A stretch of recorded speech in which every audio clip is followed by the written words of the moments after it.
என் பேர் மனோஜ். நான் கோயம்புத்தூர் டிஸ்ட்ரிக்ட்ல சிபிஎம் காலேஜ்ல BSc computer science final year படிக்கிறேன். எனக்கு வந்து பேரண்ட்ஸ் கிடையாது மேம். எங்க அத்தை தான் தோட்டத்தை வேலை செஞ்சு எங்க அத்தையும் மாமா வந்து எங்களை வளர்க்குறாங்க. நான் வந்து ஸ்கூல் முடிச்சு காலேஜ் சேரும்போது பாத்தீங்கன்னா எந்த ஒரு ஐடியாவுமே இல்லாம தான் சேர்ந்தேன். அடுத்து என்ன ஆகணும், என்ன வேலைக்கு போகணும், ஹையர் ஸ்டடிஸ் படிக்க ஆரம்பிச்சேன். பிஎஸ்சி கம்ப்யூட்டர் சயின்ஸ் படிக்க ஆரம்பிச்சேன். என்னுடைய 2வது செமஸ்டர் நான் முதல்வன் அப்படிங்கிற ஒரு திட்டம் கொண்டு வந்தாங்க. அதுல நிறைய ஸ்கில் கோர்சஸ் இருக்கிறத நான் பார்த்தேன் மேம். அதுல வந்து எல்லாமே ஃப்ரீயா இருக்கு. இப்போ நிறைய லட்சக்கணக்கில் பணம் கொடுத்து வெளியே படிக்க வேண்டிய ஒவ்வொரு கோர்சஸையும் இதுல ஃப்ரீயா சொல்லி கொடுத்துருந்தாங்க.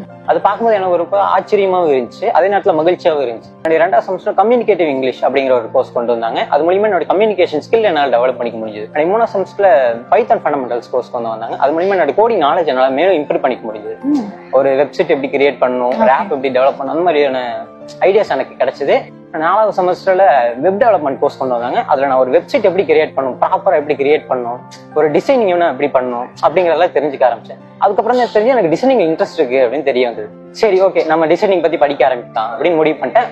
நான் முதல்ல பார்த்து இதுல நிறைய ஃப்ரீ கோர்சஸ் அவைலபிளா இருந்தது. இதுல டிசைனிங் மட்டும் இல்லாம இன்னும் நிறைய கோர்சஸ் அவைலபிளா இருக்கிறத பார்த்தேன். இப்போ என்னோட ஜூனியர்ஸ்க்கு இதை ரெஃபர் பண்ண ஆரம்பிச்சேன். டிசைனிங் ரிலேட்டடா படிக்க ஆரம்பிச்சேன்.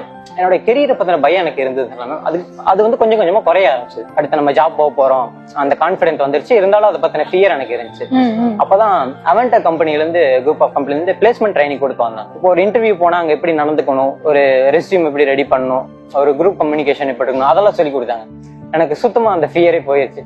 என் தம்பி போன வாரம் இங்க வந்து நான் முதல் மூலியமா லேப்டாப் கொடுத்துருக்காங்க. அது மூலியமா அவனோட ஸ்கில்ஸ் எல்லாம் டெவலப் பண்ணிக்கிறான். சோ இது பாத்துட்டு இருக்க எல்லா ஸ்டூடெண்ட்ஸ்க்கும் வந்து இந்த நான் முதல்வன் திட்டத்தை பத்தி ஒரு விஷயம் நான் சொல்லணும் அப்படின்னா நீங்க என்ன சொல்லணும்? உங்களுக்கு எந்த ஐடியாவுமே இல்லைனாலும் இதை நீங்க எடுத்து படிக்கலாம். ஏன்னா நான் வந்து அப்படிதான் உள்ள வந்தேன், பிளாங்கா தான் உள்ள வந்தேன். எனக்கு ஒரு தெளிவு கிடைச்சது. இந்த திட்டத்தை கொடுத்த முதல்வர் அவர்களுக்கும் தமிழக அரசுக்கு நான் நன்றி தெரிவிச்சுக்கிறேன். அரசு பள்ளியில படிச்ச மாணவ மாணவியரை பார்க்கும்போது 1878 மாணவர்கள் கடந்த 4 ஆண்டுகள்ல முதன்மை உயர்கல்வி நிறுவனங்களுக்கு படிக்க போயிருக்காங்க. எனக்கு எல்லையில்லா மகிழ்ச்சி ஏற்படுது.